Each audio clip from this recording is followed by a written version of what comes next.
الله الرحمن الرحيم. السلام عليكم ورحمة الله وبركاته. الحمد لله رب العالمين، والصلاة والسلام على أشرف المرسلين سيدنا ومولانا محمد الأمين وعلى آله وصحبه أجمعين. سبحانك لا علم لنا إلا ما علمتنا إنك أنت العليم الحكيم. قال رب اشرح لي صدري ويسر لي أمري واحلل عقدة من لساني يفقه قولي. ربنا افتح بيننا وبين قومنا بالحق وأنت خير الفاتحين. صدق الله العلي العظيم. أما بعد. Muslimin dan muslimat, hadirin dan hadirat, bersyukur kehadrat Allah Subhanahu wa taala. Pada malam hari yang barakah ini kita dipertemukan semula oleh Allah meneruskan pembacaan kitab kita Muqaddimah Riyadhus Shalihin karangan Al-Imam An-Nawawi rahimahullahu taala.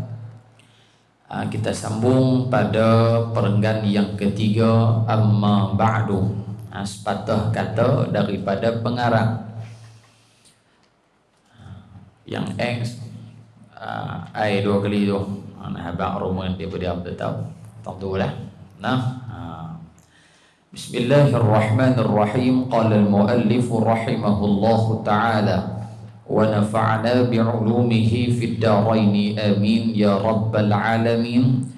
Berkata pengarang rahimahullahu ta'ala, amma ba'du, dan adapun selepas daripada itu, adapun selepas daripada itu, maka sesungguhnya Allah telah berfirman, wa ma khalaqatul jinna wal insa illa liya'budun ma uridu minhum min rizqin wa ma uridu an yut'imun. Shadaqallahul azim.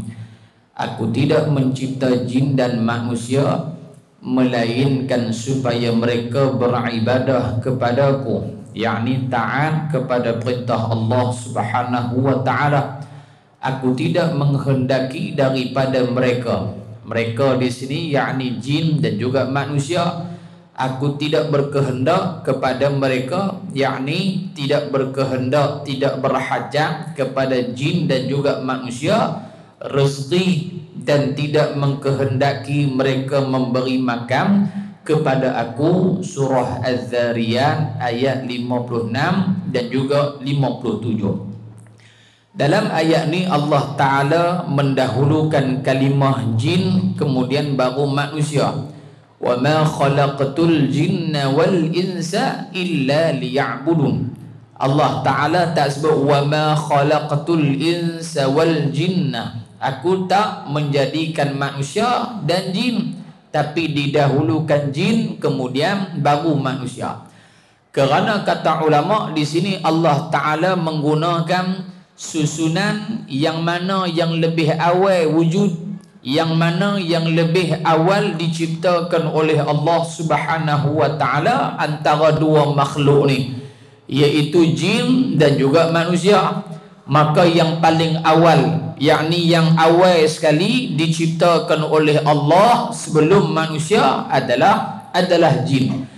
Dalil dalam ayat yang lain Allah Ta'ala berfirman, wa idh qala rabbuka lil malaikati inni ja'ilun fil ardi khalifah qalu ataj'alu fiha man yufsidu fiha wa yasfiku ad-dima' wa nahnu nusabbihu bihamdika wa nuqaddisu lak qala inni a'lamu ma la ta'lamun.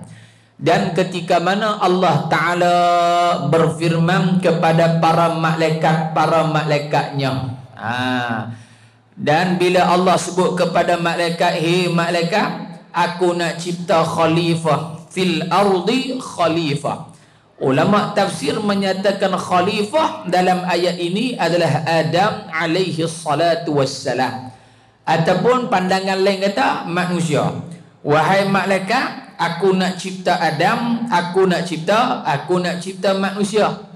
Nah, tapi kita tengok pada ayat surah Az-Zariyat ayat 56, wa ma khalaqatul jinna wal insa illa liya'budun. Allah tak sebut lepas manusia perkataan malaikat.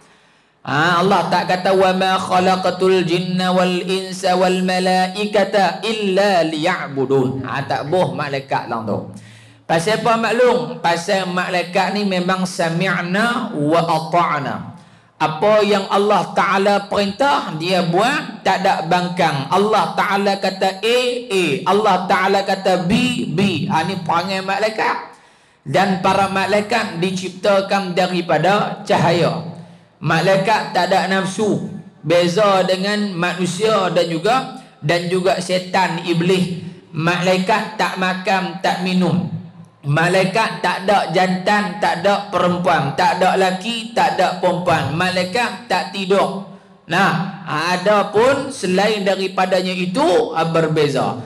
Kalau manusia ada jantan, ada laki, ada perempuan. Kalau jantan tina ni datang ni lah. Nah, laki, perempuan. Setan, iblis tu lah. Ada ke tak ada jantina yang berbeza? Ada. Apa dia? Jantan, tina. Jantan, tina. Pondan tak ada.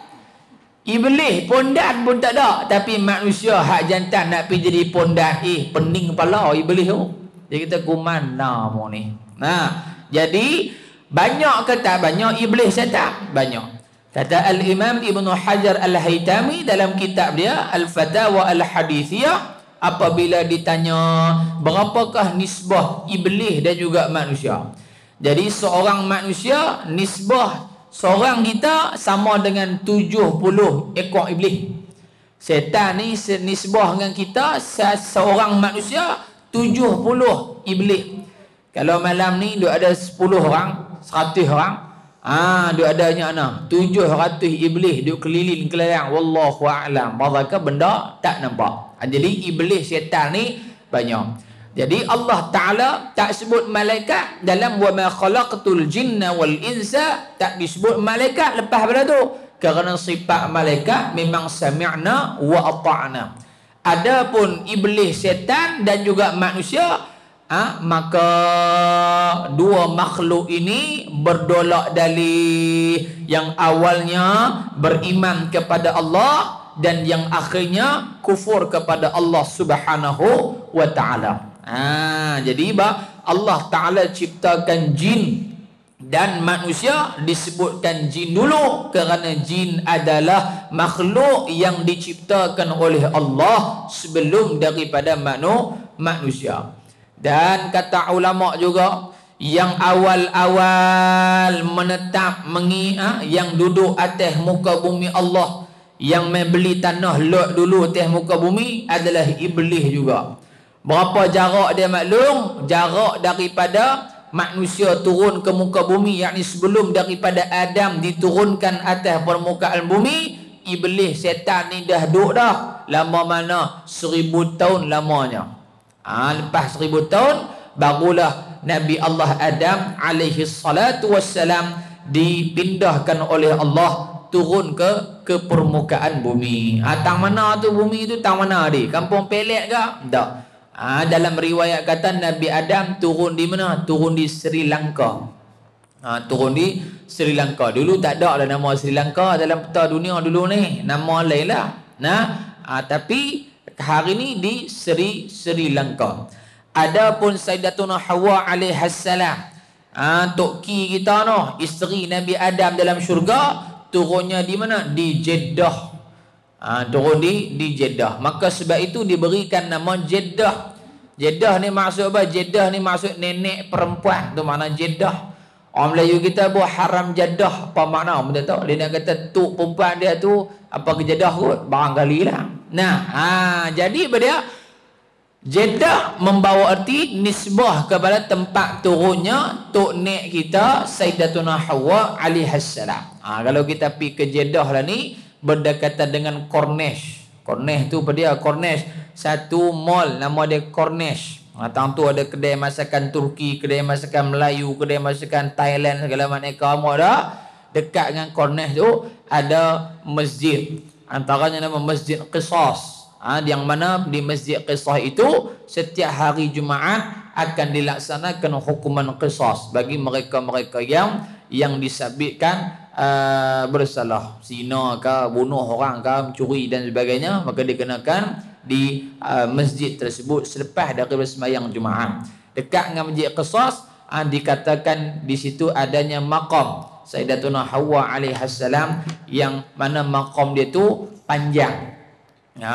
Kerana kedudukan ketinggian Nabi Allah Adam alaihi salatu wassalam 60 hasta tinggi Nabi Adam. Barangkali Sayyidatuna Hawa barangkali lebih kurang tinggi itu jugalah, lebih daripada ketinggian kita. Baik, muslimin dan muslimat yang dirahmati Allah Subhanahu wa taala. Jadi hakikat ciptaan jin dan juga manusia adalah menyembah Allah. Tapi boleh tak kalau kedua makhluk ni tak sembah Allah Ta'ala? Boleh ke tak boleh? Tidak menjadi masalah bagi Allah. Tapi hakikat mu sebagai hamba, mu kena ikut mu punya majikan. Tetapi kalau nak ikut boleh tak? Nak ikut pun boleh, tak ikut pun boleh. Mu ikut boleh baik, mu tak ikut boleh benda yang tak baik. Baik. Ayat ini jelas menunjukkan bahawa mereka, yakni jin dan manusia, dijadikan untuk beribadah. Maka sewajarnya lah, yakni wajiblah mereka memberi tumpuan kepada apa yang mereka dicipta untuknya. Jadi sewajarnya, kata Al-Imam Nawawi, bila mana manusia, kita lah, kita bicara alam kita dalam balong, tak gaduh dia bicara alam jin, pasal kita bukan jin. Allah Ta'ala cipta kita tidak lain dan tidak bukan Allah Ta'ala patuh dan ikut perintah Allah. Maka itu juga yang dinamakan yang dinamakan Islam. Islam tu makna al-inqiyad, iaitu menyerah sepenuhnya kepada Allah Ta'ala, yakni patuh 100% pada Allah Subhanahu wa Ta'ala. Dan sewajarnya mereka mengenepikan habuan dunia, kemewahan yang tidak diperlukan dengan berzuhud. Tengok tu, kata Al-Imam Nawawi, bagi manusia yang benar-benar menumpukan sepenuh hidupnya pada Allah Subhanahu wa Ta'ala, maka dia kena mengenepikan, meletakkan dunia di sebelah. Yakni adakah tolak dunia semua? Dah, ambil juga dunia, tetapi dalam keadaan zuhud. Apa makna zuhud maklum? Makna zuhud bukan naik kereta tunggin terbalik pas lemban, tu bukan zuhud. Bukan main kuliah pakai baju koyak rabak, nampak belakang, nampak depan, nampak atas, nampak bawah. Itu zuhud, bukan dia. Makna zuhud kata ulama adalah mengambil kesedapan dunia dibelanjakan untuk kesedapan akhirat. Itu makna zuhud. Makna zuhud, ambil dunia, ambil. Kaya salah ke? Tak salah. Nabi pun kaya.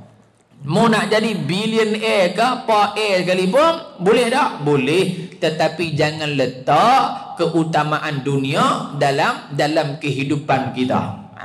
Dah. Kalau Imam Nawawi ni zuhud sungguh. Kita bercara dah pertemuan yang lepas, 2 hari lepas kita sebut Imam Nawawi subhanallah tabarakallah, dalam riwayat menyatakan makan sekali saja sehari. Kita hentam lagi boleh masuk, lagi roh tak sampai roh dah hantam ni tu.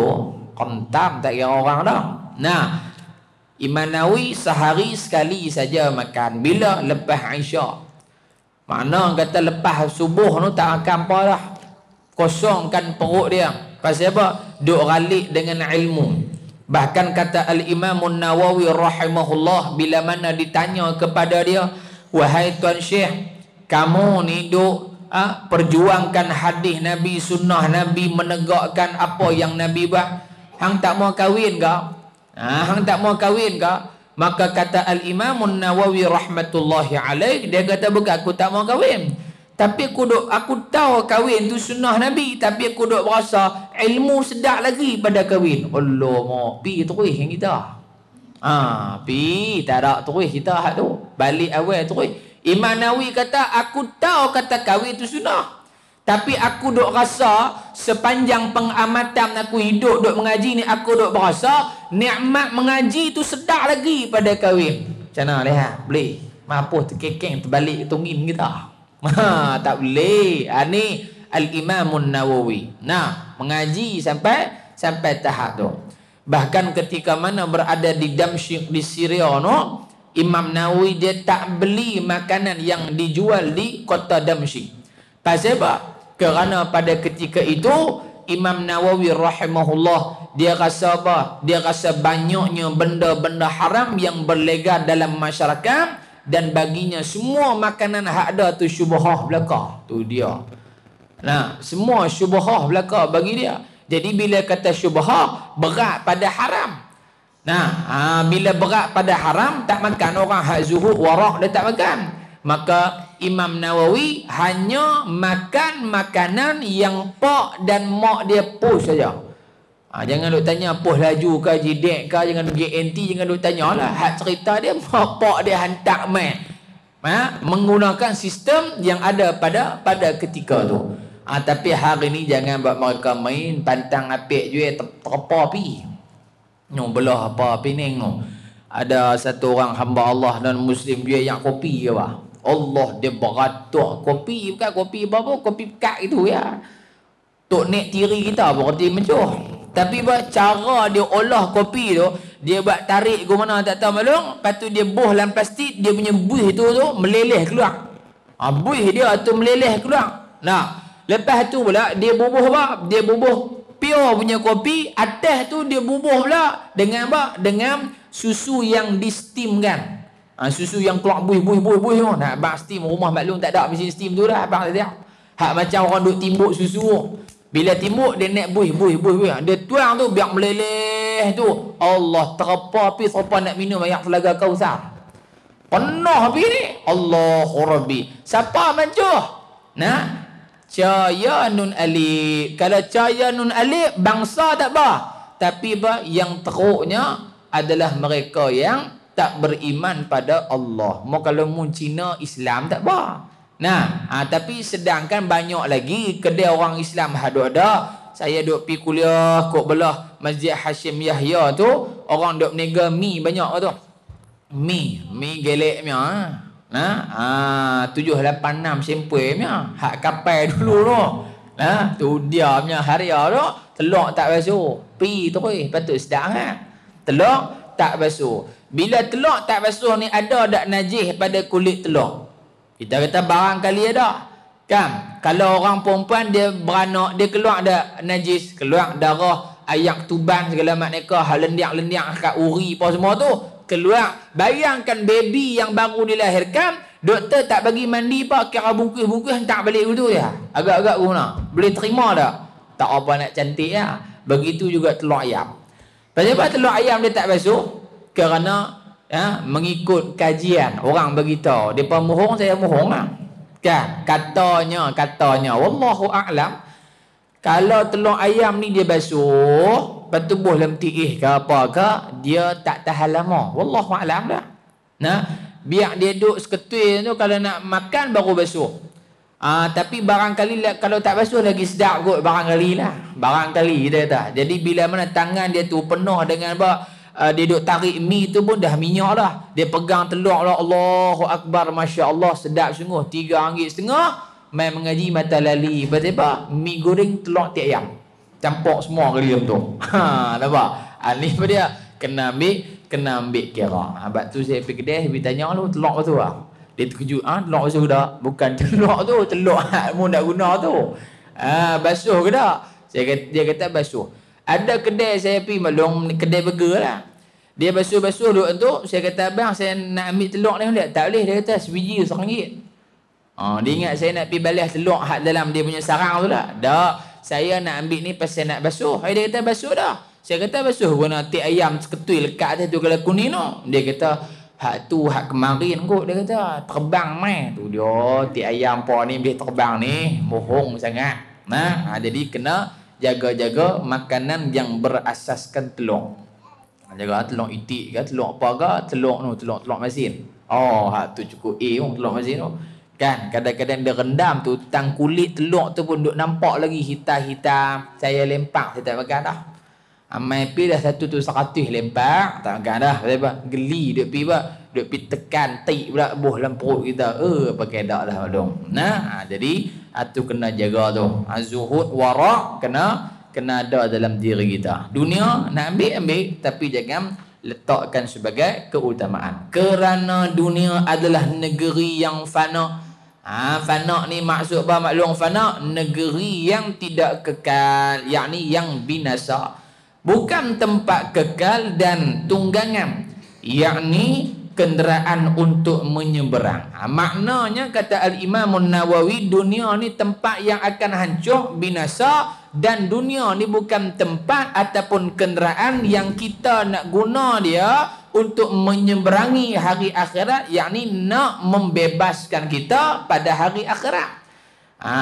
Jadi siapa yang mengutamakan dunia tanpa menghiraukan perintah Allah, maka dunia ini akan laknat dia pada hari akhirat. Tak memberi kebaikan untuk dia di hari akhirat. Sebab tu kita doa, Rabbana atina fid dunya hasanah wa fil akhirati hasanah wa qina azabannar. Itu dalil kata apa? Dunia kena ambil juga. Kalau orang kata dunia kami tak mau dah, nak akhirat saja, maklum baca ayat tu, Rabbana atina fid dunya hasanah. Kalau Allah Ta'ala tak sukakan kepada Allah Ta'ala, tidak memahami fitrah manusia cintakan pada dunia, nescaya Allah Ta'ala buang Rabbana atina fid dunya hasanah. Allah buat Rabbana atina fil akhirati hasanah wa qina adzabannar. Buang hak dunia tu. Pasal apa? Pasal dunia ni memang manusia suka. Dalil yang lain, dunia apa dia? Zuyina linnasi hubbu syahawati minan nisa'i wal banina wal qanatiril muqantarati minadh dhahabi wal fiddah wal khaylil musawwamati wal an'ami wal harth, dzalika mata'ul hayatid dunya wallahu indahu husnul ma'ab.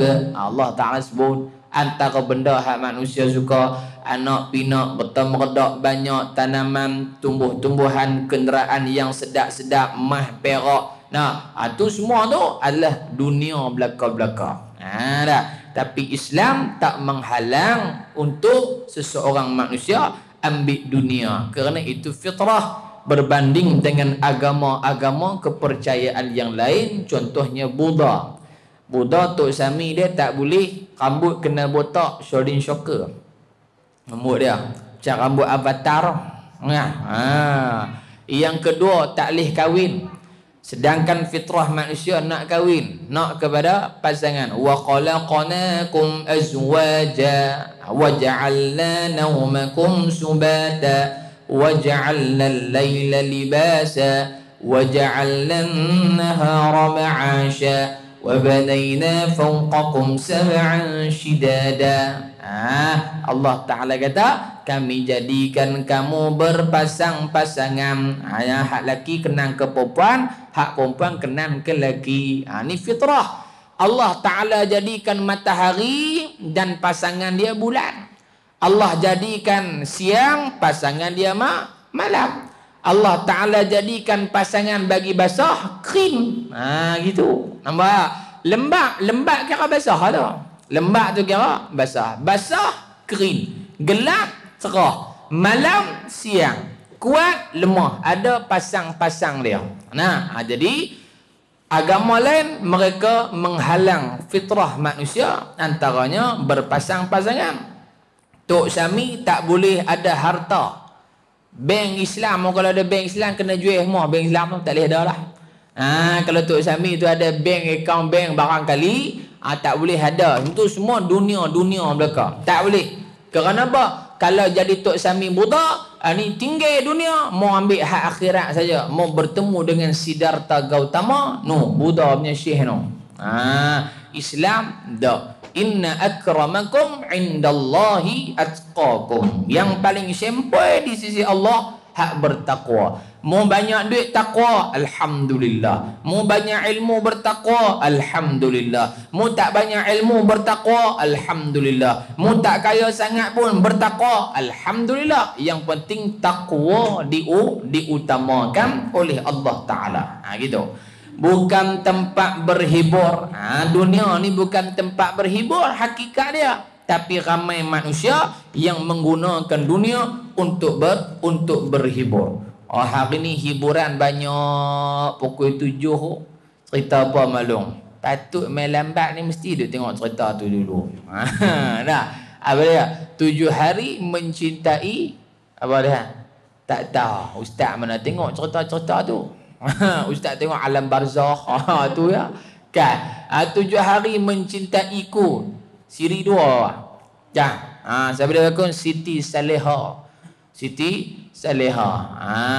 Pukul 7 tu punya ramai. Tok Wan, Tok Ki, Tok Nek, hak mata pun tak apa nak Siti Saleha tu pun nampak 4 lapis dah. Tengok juga pasal apa? Berhibur. Tapi Islam tak larang hibur. Yang dilarang apabila hibur menyebabkan dia lalai, lupa pada Allah Subhanahu wa taala.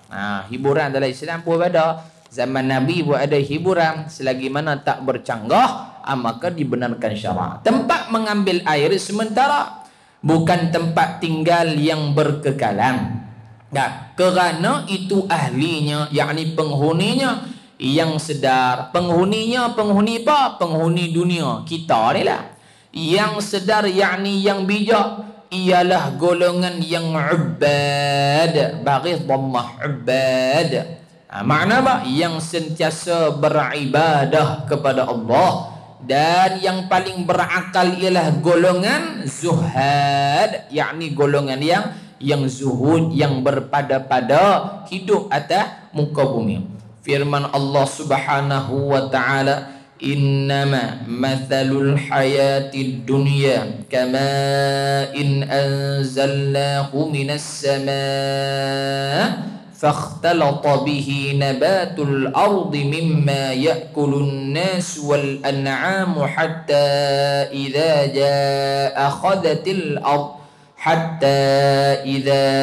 أخذت الأرض زخرفها وزينت وظن أهلها أنهم قادرون عليها آتاها أمرنا ليلا أو نهارا فجعلناها حصيدا كأن لم تغن بالأمس كذلك نفصل الآيات لقوم يتفكرون.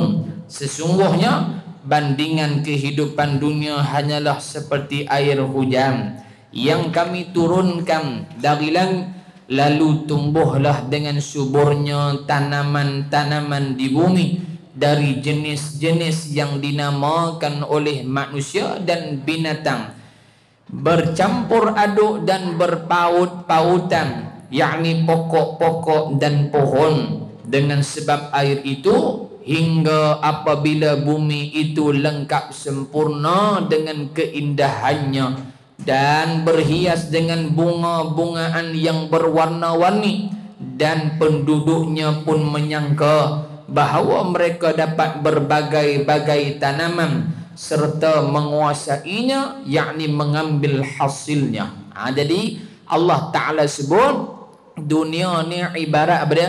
Ibarat Allah Ta'ala turunkan ayat hujan.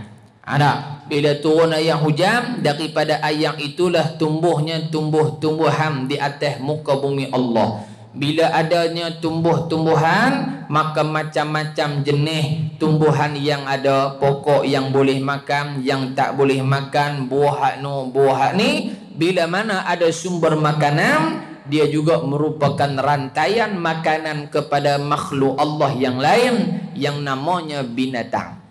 Yang namanya binatang. Jadi bila banyaknya semua benda-benda ni, manusia dipenuhi dengan nikmat pada ketika itu, maka Allah Ta'ala mengatakan, manusia duk sangka bila kami bagi banyak nikmat, mereka boleh duk ambil ke semua, mereka boleh kuasai ke semua. Datanglah perintah kami menimpakannya dengan bencana pada waktu malam atau pada siang hari, lalu kami jadikan ia hancur lebur seolah-olah ia tidak ada sebelum itu. Jadi Allah Ta'ala bagi tahu dunia ni bila-bila masa sahaja akan musnah dengan izin Allah Ta'ala. Nah, jadi bila kata dunia yang besar ni pun akan musnah bila-bila masa, dalam waktu yang sama mafhum mukhalafah, makna berlawanan, Allah nak bagi tahu kita pun bila-bila masa akan mati bertemu dengan Allah Subhanahu wa taala. Mati tak kira maklum mati. Hari Jumaat lalu siapa? Abang Imran kita belakang masjid Cina Mu'alah tu. Belakang masjid Kampung Pelek tu. Tu orang antara orang yang lama saya kenal. Sebelum ni dia tak duduk di Kampung Pelek, dia duduk belakang Mak Hak kita. Dia boleh cakap Cina, dia boleh cakap Mak Saleh. Dia boleh cakap Cina, boleh cakap Mak Saleh. Meninggal hari Jumaat tu. Meninggal hari Jumaat. Mu'allah. Katanya meninggal di tempat kerja dia serangan jantung. Mati tak? Mati. Hari ni masuk dalam berita 3 beranak meninggal. Kenapa? Kena belah dengan orang mabuk. Kena belah dengan pemandu mabuk. Dan katanya salah seorang daripada 3 tu masih lagi berada dalam keadaan bertelekung. Saya pun tak ada baca habis berita tu. Barangkali dia balik masjid ke baru nak pergi masjid, wallahu a'lam.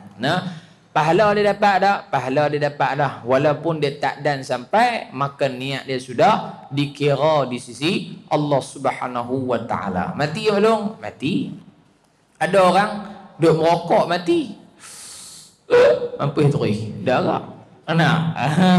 Ada orang jadi bawa motor. Bawa motor gedekuk jatuh. Kemarin saya, kalau tidak arwah dah ni. Kan? Siapa? Saya rasa lah kalau kena tu arwah lah. Kalau nak ikut dengan badan saya ni, jeromoh dengan dia tu kira tak badan. Di mana tu? Di Simpang Padang Ibu. Tang tu kan ada orang jual yang tebu kan. Tang yang bandel apa burger apa tepi tu. Tang tu kerap orang accident. Memang dia pakai tempat keras. Saya kata keras dah jalan tar. Mana ada jalan tar lembut. Memang keras lah dia kata. Kan? Tapi dia kata keras. Keras ke, lembut ke apa ke, Allah Ta'ala takdir, jadilah. Saya balik pada Mak Hak kemarin bawa kereta. Kebetulan pelan. Kebetulan pelan. Kalau saya ni bawa kira adik sikit pada buruk ya. Buruk oil. Kira derah lah saya bawa. Kalau pergi kuliah lelok start, khutbah Jumaat, pukul 11.30 dan tekan ni. Nak tazkirah 12.30 saya 170 ya. Kerja laju mana pun. Kan? Tapi mau kalau kena qul huwallahu ahad siap. Jadi saya pun daripada kuat perut nak balik ni, kereta tu dia naik kereta Ford. Kereta Ford tinggi macam helak tau. Dia punya depan dia cengeng macam hantu tengok. Dia potong motor tu maklum. Kira saya kena masuk PTP. Dia makan jalan saya setengah, 80% dia makan jalan dia. Kita pun break. Hak bini pun menjerit dah. Abang! Hak tu baru bukan 7 hari mencintaiku selama-lamanya. Ada. Kena tu maklum. Subhanallah. Allah Ta'ala bagi peringatan. Mati tang mana pun mati. Ada orang jatuh kapal terbang tak mati. Pasal apa? Kapal terbang tak naik lagi. Dia duduk perbaik. Jatuh tak mati. Nampak? Ada orang lagu tu. Ada yang naik motor accident putus kaki tak mati. Tapi ada orang yang jatuh rebah bila ayak mati. Rebah bila ayak mati. Jadi kat pembantu kita 4 tahun yang lepas, saya cerita dah Pak Long Nasir.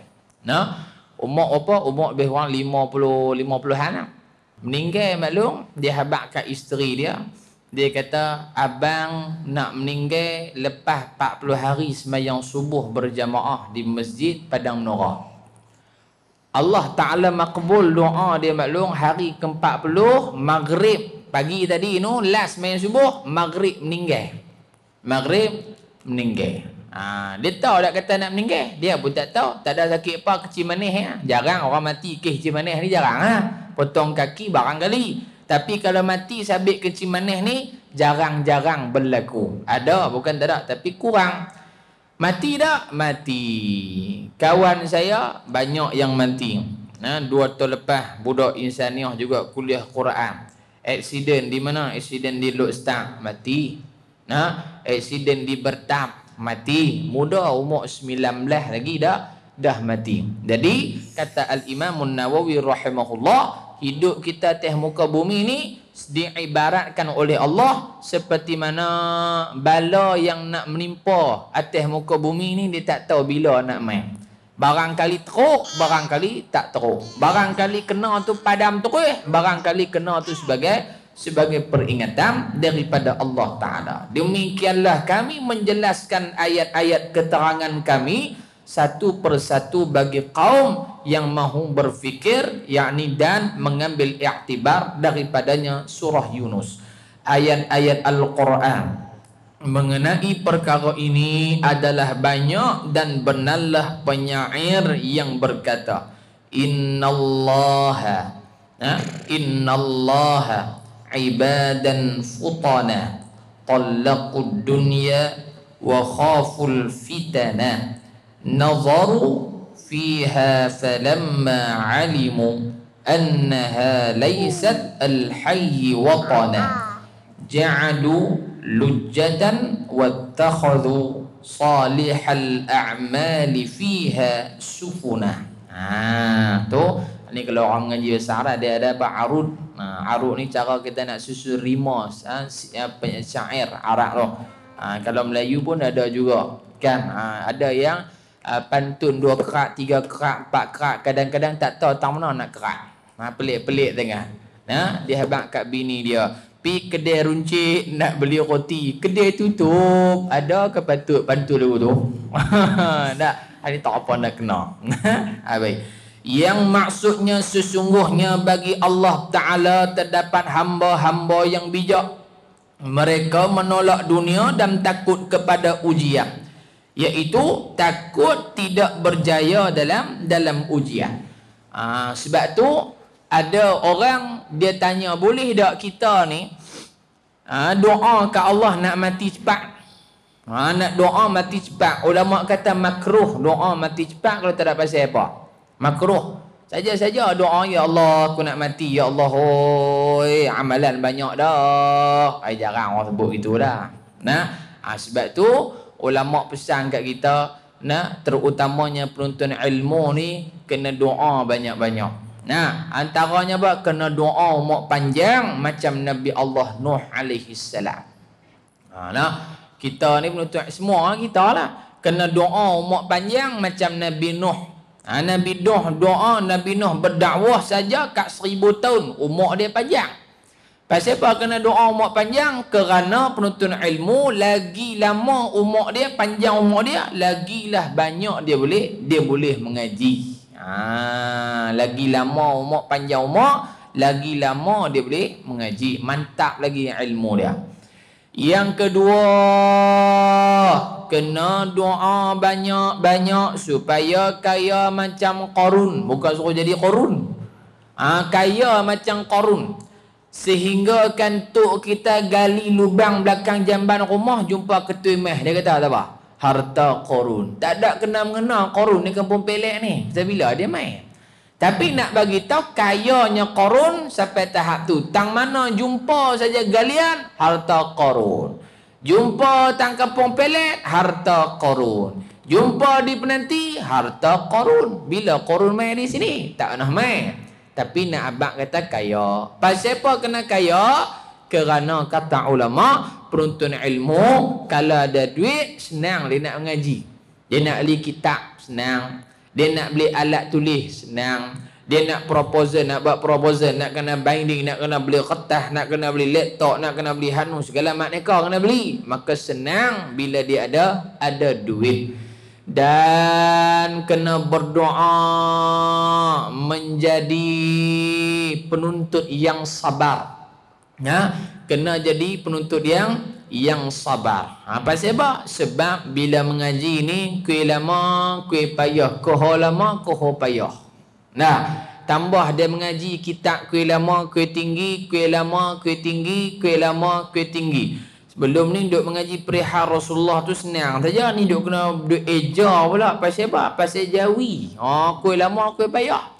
Lagi dia kata aku duk rasa habis jilid ni patut dia buka kitab Arab pula apa. Lah dak. Kuih lama mengaji, kuih payah. Kuih lama, kuih payah. Jadi bila payah, kenalah sabar. Nah, kena gagah juga mengaji supaya apa? Kita keluar daripada kepompong kejahilan. Nah, jadi boleh dak doa nak mati awal? Boleh, hukumnya makruh.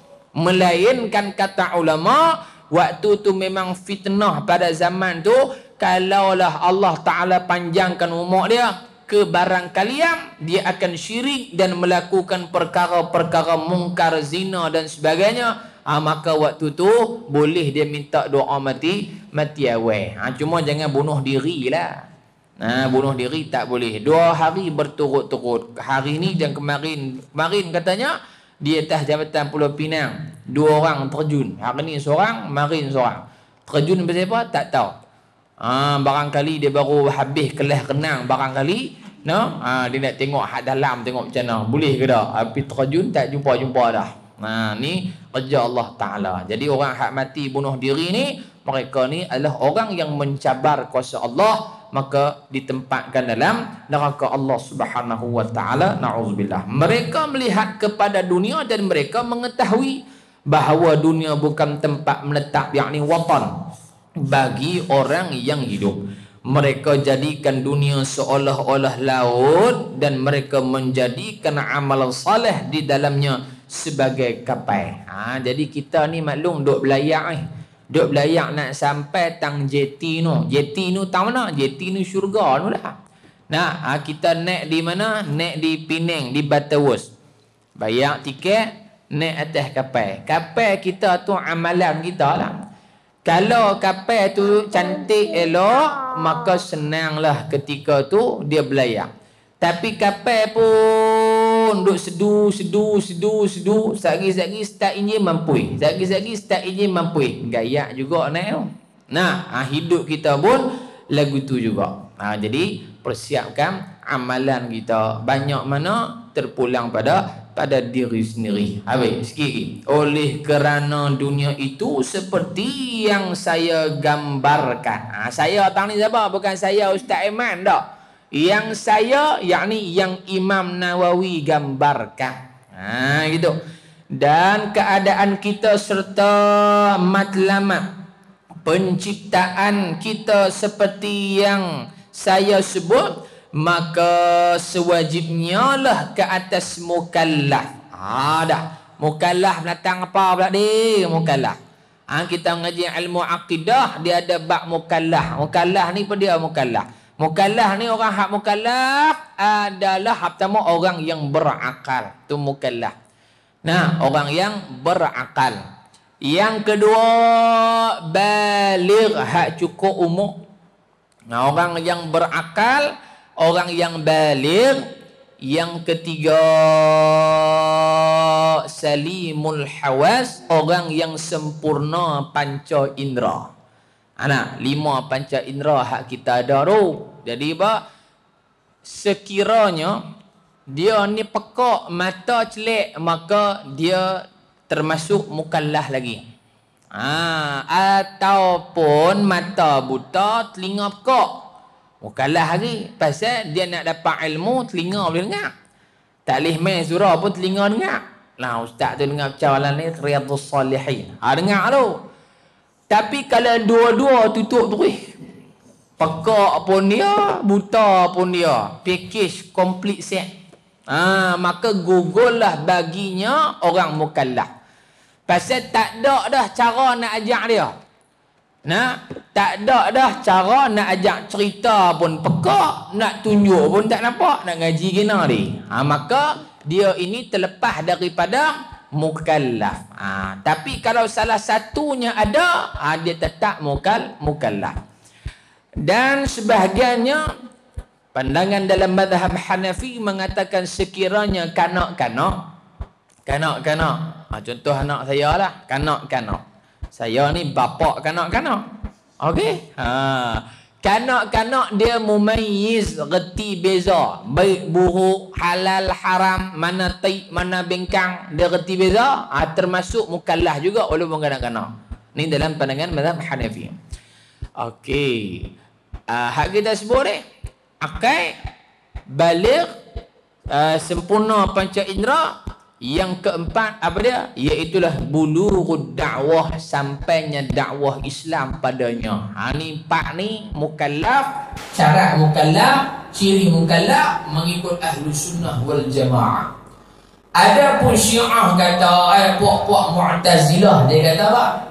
Mu'tazilah dia kata berakal, baligh, berakal dan baligh sudah memadai dinamakan mukallaf. Ahli sunnah kata tak boleh akal saja kita nak mencapai ma'rifatullah. Tak boleh, mesti kena ada panduan wahyu daripada Allah Subhanahu wa taala. Jadi Mu'tazilah mengutamakan akal berbanding dengan wahyu. Adapun ahli sunnah kita dak, akal pun kena, wahyu pun mesti dipadu. Akal kita kena pandu dengan wahyu Allah. Kerana akal tak boleh mencapai perkara-perkara ghaib, tak boleh. Melainkan wahyu. Macam mana kita boleh tahu yang kata sampai di rengkung taubat tak terima? Siapa bagi tahu? Tak ada siapa bagi tahu melainkan hadis Nabi SAW. Itu wahyu itu. Macam mana kita boleh tahu ada syurga, ada neraka? Akal tak boleh capai benda tu. Pasal apa? Akal kita pun tak nak tengok syurga neraka. Macam mana nak cerita? Melainkan akal dapat membenarkan ia dengan adanya wahyu Quran, sunnah Nabi SAW. Habis cakap tu. Dan kata pengarang lagi, tolong.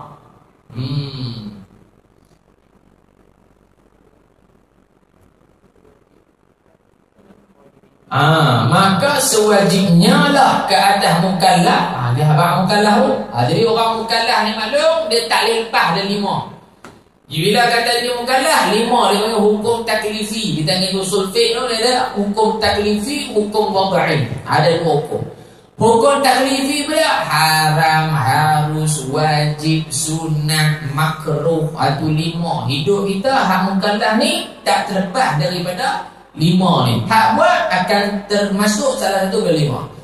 Melainkan beberapa golongan yang tidak tertulis kebaikan dan keburukan atas mereka.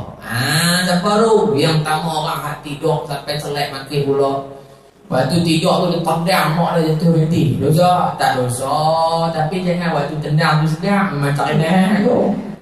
Dia tidur-tidur tertegung. Tak. Dia tendang mak dia jatuh katil, masuk ICU, meninggal dunia mak dia. Tendang mak dia dalam tidur, tak sedap, tak berdosa.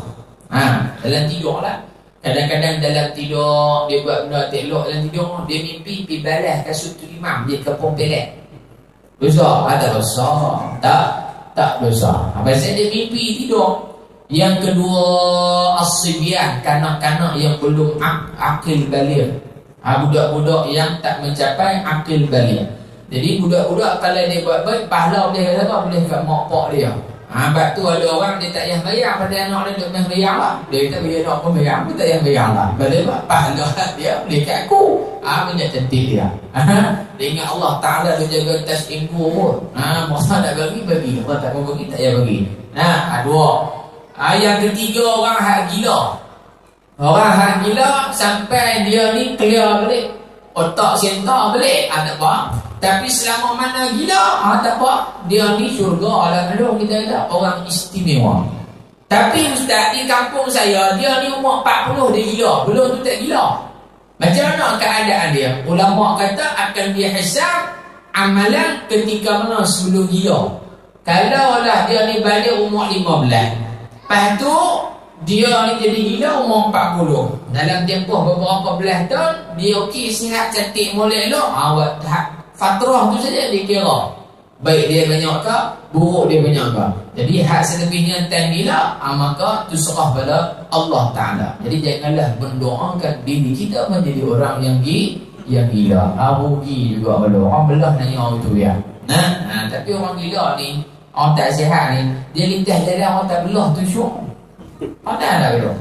Dia minum dia, orang trailer break kat dia lah. Tu kita syuk. Hak tolong break ni pula kena belah.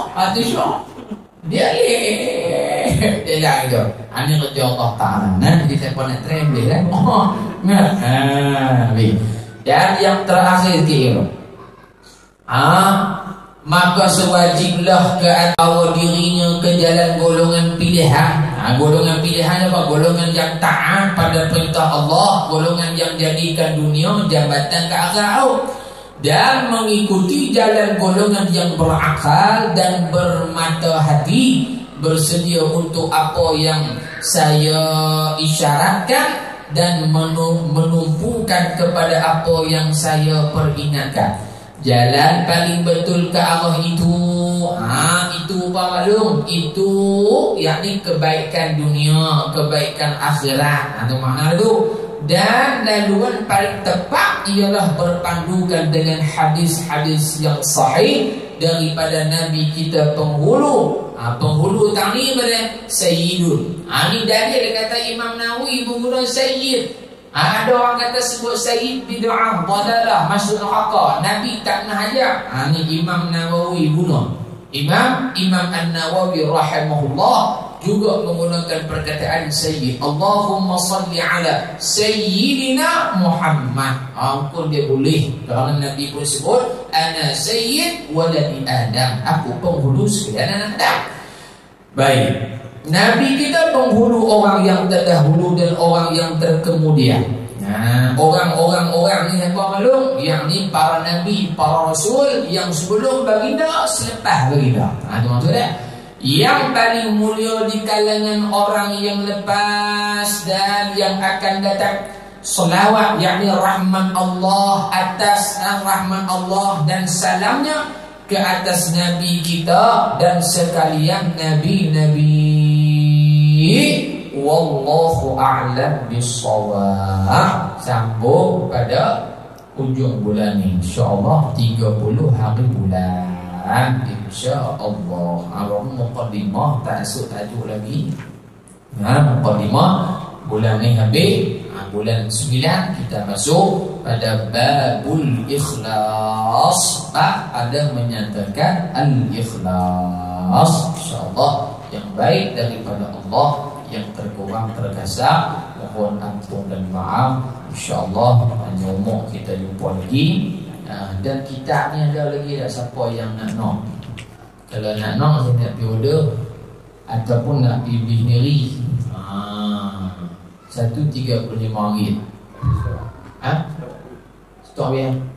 Stok habis. Tapi dia kena order dulu lah. Kalau order pun barangkali sampai 15, 20, betul lah. Jadi kalau insyaAllah pertemuan akan datang, saya akan beli dalam 10. Akan beli dalam 10. Jadi siapa yang ambil tu, ambil lah. Jadi paling kurang kita baca kitab ni belum ada benda kita nak tengok. Kalau tak ada kitab ni, dia tak tahu tak mana kitab ni baca, tak tahu. Tengok-tengok habis jadi satu lah. Jadi 135 ringgit. Kulit kerah elok ni, dia ada hak macam kuning ni, tu satu kalau lepak tu tengok dah ni, kulit hijau. Tu macam selehan tu. Dia orang kuat hijau, dia ambil kulit hijau. Contoh itulah. Jadi insyaAllah ibu-ibu saya akan beli 10 dulu. Kalau tak cukup kita tambah lagi. Tak cukup dah tambah lagi. Kalau lebih banyak lagi dia taruh atas tu ada satu ringgit. Siapa yang tak dapat lagi boleh ambil atas tu satu 35 ringgit. Bayar kan siapa? Bayar kat dia ada apa? Boleh tabung bertambung. Tak apa, insya-Allah. Bismillahirrahmanirrahim. Alhamdulillahirabbil alamin. Wassalatu wassalamu ala asyrafil mursalin wa ala alihi wa sahbihi ajma'in. Allahumma anfa'na bima 'allamtana wa 'allimna ma yanfa'una bi rahmatika ya arhamar rahimin. Wa sallallahu ala sayyidina Muhammad. Alhamdulillahirabbil alamin. Taqabbalallahu minkum. Wassalamu alaikum warahmatullahi wabarakatuh.